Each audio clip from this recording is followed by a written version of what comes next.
Jensen, what's going on down there? Those soldiers just sixed out like you wouldn't believe. They see you? No, I was flying dark in case it got hot. You all right? I'm fine. Patch me to Sarif. I'm getting you out of here first. Get to the LZ. I'll pick you up there.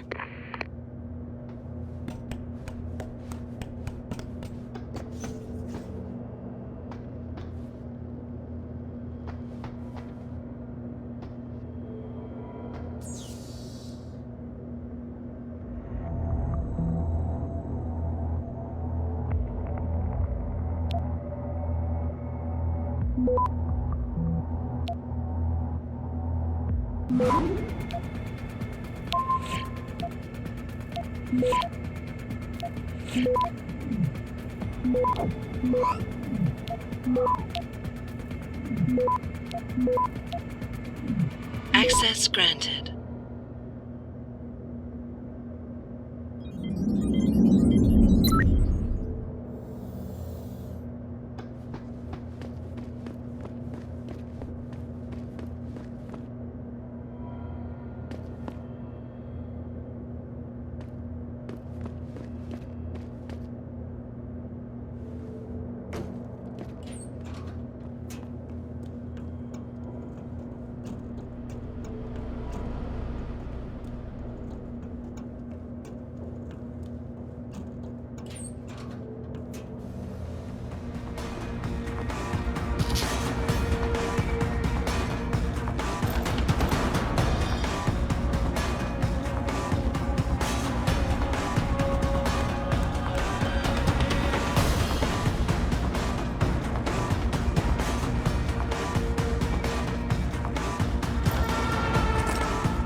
Access granted.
Access granted.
You ready to get out of here, Jensen?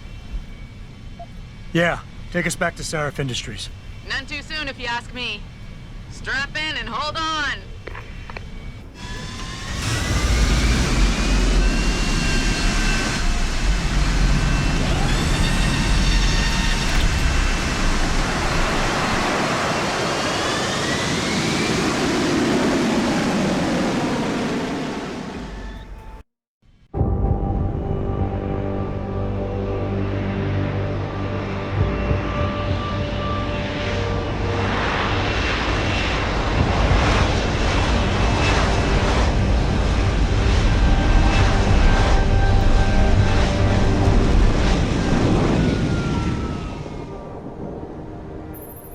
Jensen, I need to speak with you. Meet me in your office right away. I'd love to, Francis, but I have to debrief Sarif first. I suppose you could, or you could hear what I have to say and see if that doesn't change things.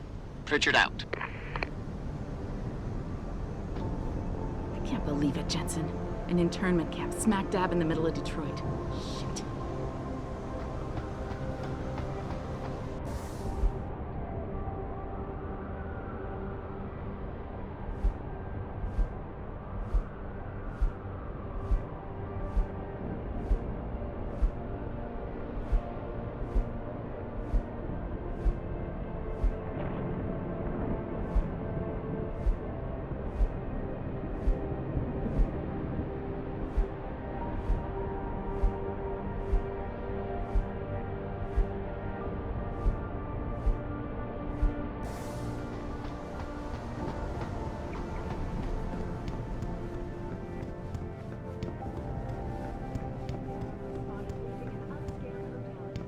We need everyone on high alert. It's not only the pro-Augs who might want to get at Taggart, but the ones against them too. You're saying that pro-human activists might see this visit as treachery? I'm just saying anything is possible, so keep your eyes out for suspicious characters. Right. No one relaxes until Taggart and his entourage are out of the building.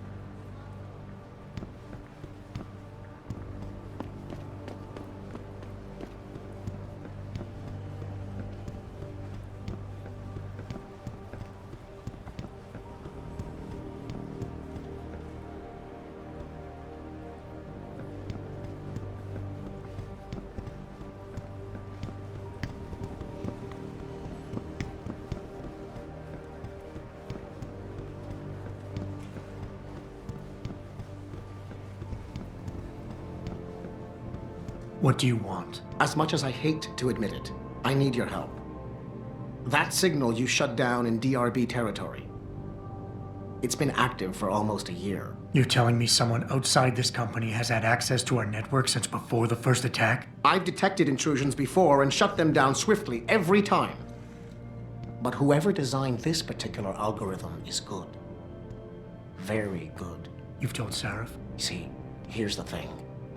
The intrusions were possible because of a backdoor access into our security system that I never even knew existed. The one Sanders' team used to get inside our plant. I've worked here for 7 years, Jensen, and this is the first time I've seen that particular access route. David Sarif created it specifically to bypass the firewall. He's hiding something, and I think you should find out what it is. Why me? Because, as far as I can tell, Sarif created that access and was streaming a lot of data through it shortly after your ex-girlfriend suggested he hire you.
Excuse me. Mr. Jensen, isn't it? Sir, you have that charity dinner? In a moment, Isaiah. I was hoping I might run into you, Mr. Jensen. Bill Taggart. The founder of the Humanity Front. I know who you are. Yes. Yes, I imagine you do. As David Sarif's top security man, I imagine you have quite the file on me. But I assure you, Mr. Jensen, I am devastated by recent events. Really? I do not support what you and your company are doing to mankind. I believe it's extremely dangerous. But abolishing human enhancement technologies will only be achieved through legal means. I'll keep that in mind. This is your first day back since the accident 6 months ago, isn't it? Sir, we have to go. What happened to me was no accident. Ah, my mistake. But it must have been stressful facing down a second incident so soon. I imagine it brought back all kinds of unpleasant memories. I appreciate your concern, Mr. Taggart, but it was nothing I couldn't handle. I'm a psychologist, Mr. Jensen. I know when a man is hiding behind words. The flesh may heal, but the mind is not always so resilient. You might want to keep that in mind. Now, if you'll be so kind as to excuse me. I'm curious about something, Mr. Taggart. What is it you hope to accomplish by coming here tonight? I would think that would be obvious. Your company has been viciously targeted. The violence and bloodshed that's occurred, it must be stopped. But I'm afraid it won't be until men of wisdom and understanding come to an agreement. About what? About the future, Mr. Jensen. This enhancement technology threatens to change the course of human evolution, to redefine what it even means to be human. You think governments can afford to let that go unregulated? You can't stop progress, Mr. Taggart. Perhaps not. But neither can we afford to sit by and watch it happen on its own. Not when we have the ability, the collective will, and foresight to influence it. I see. Thank you for illuminating me. Anytime. You're Taggart's aide, aren't you? Dr. Isaiah Sandoval, isn't it? No need to play ignorant, Mr. Jensen. I am quite sure you have a file on me that's as thick as the one you have on Mr. Taggart. You're an outspoken activist in your own right, Dr. Sandoval. When you have seen the things that I have, you find you have no choice but to stand up and be counted. Frankly, I am surprised an ex-cop like yourself isn't more disturbed by the dangers of this technology. Augmentations help a lot of people, Doc. Handicapped, war vets. Yes, but at what cost? My own friend had his life ruined by these so-called enhancements of yours. A man much like you who had no choice but to become augmented. Yet once he was... Too much power can make you do terrible things, Mr. Jensen. I suggest you think long and hard on that. I'd like to hear more about your friend, Dr. Sandoval. What exactly did he do? Nothing. Was he injured in the Gulf? He went on a rampage in a shopping mall, if you must know. Hoping to be gunned down by the police, rather than face a lifetime battling augmentation addiction. He was addicted to augments? They don't talk about it in those corporate brochures of yours, do they? Neuroposine dependency, rejection psychosis, any number of physical and psychological ills have resulted from this technology, and yet we rarely hear a word about them. I'm sure the literature is out there. No thanks to the throng of corporate lawyers attempting to stop it. Your friend, did he succeed? Did he suicide by cop? No. Bill Taggart talked him down. Athena, you've been at this company a long time. I hope that's not a comment about my age, Adam. No. But I know nothing gets by you. If Sarif had done something that could compromise us. Mr. Sarif has only the best interests of this company in mind, Adam. I'm not questioning that. Aren't you?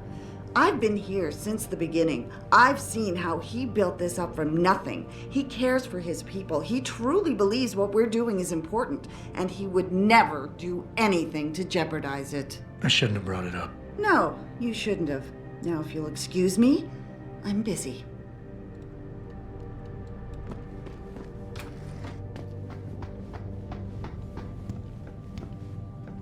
Boss, we need to talk.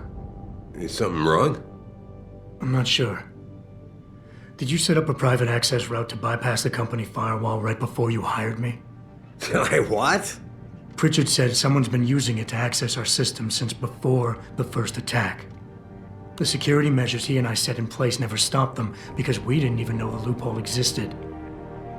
Oh, I see. Frank's fixed that, though, right? He has now. But he's wondering why you never mentioned it.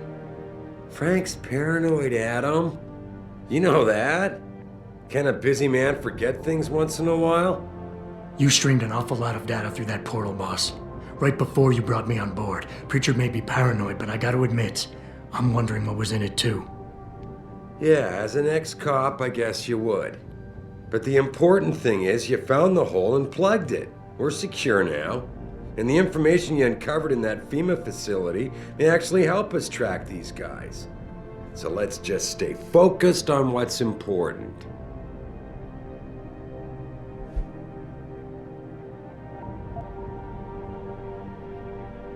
I want to, believe me. I want to catch these guys as badly as you do.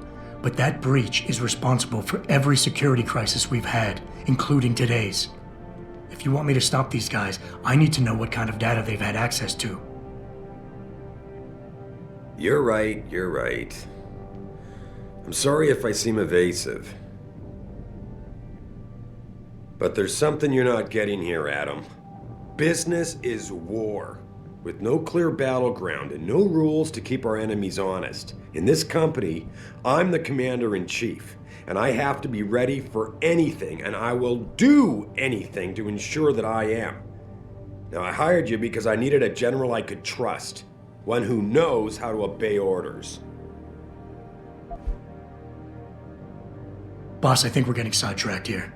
If you want me to win this war for you, I need to know how badly we've been compromised. I need to know what was in that data stream, in case our enemies accessed it. No, Adam. I am not getting sidetracked.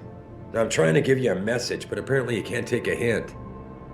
I'm sorry to have to break this to you, but frankly, there are a lot of things going on in this company that I can't share with you. Things that are above your pay grade. I like to think of us all as a team, but in the end, I decide who gets trusted with what. And this is just one of those times when you'll have to do your job regardless. Megan told me you could handle that when she asked me to hire you. Now prove it to me.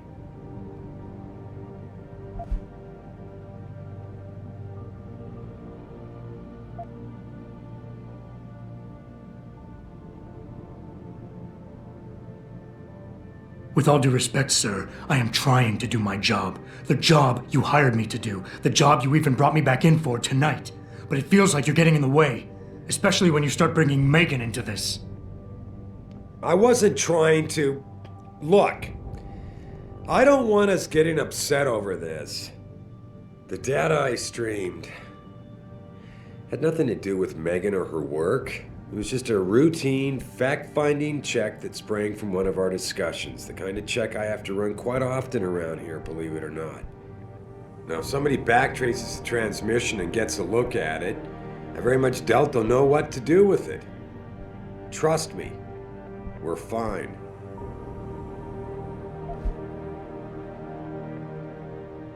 Boss, 6 months ago, mercenaries knew stuff about this company that I didn't, and used it to get past my security measures.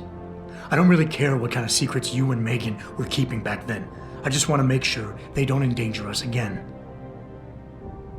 What exactly are you implying, son?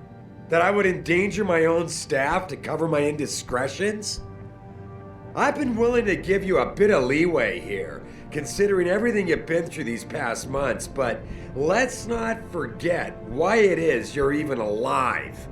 Honestly.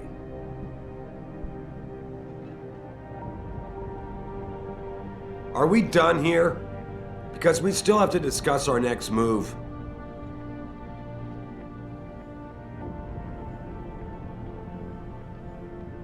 Here, this is for you. It's a corporate passport encoded with your biometrics. I've set up a false flag routing which should get you to Henshaw Island without any problems. You're sending me to China? What about FEMA? FEMA's got nothing to do with this, trust me. We'll have better luck in China. How can you say that? I saw the bastard who killed Megan pulling his men out of that facility. I left one of those men dead in its underground storage bay. I know that, Adam. Frank was monitoring the whole thing. So I also know that before he died, that man gave you an address in China. I want you to check it out. That doesn't make any sense. Look, Adam. There's a reason this company's under attack. You think it has to do with the Typhoon or with some other top-secret military project that I haven't told you about? The thought had crossed my mind. Yeah, well, it doesn't. The work Megan's team was doing before they were killed, it was redefining what it means to be human. This company, Seraph Industries, was about to lead mankind to its next stage in human development. Self-controlled evolution.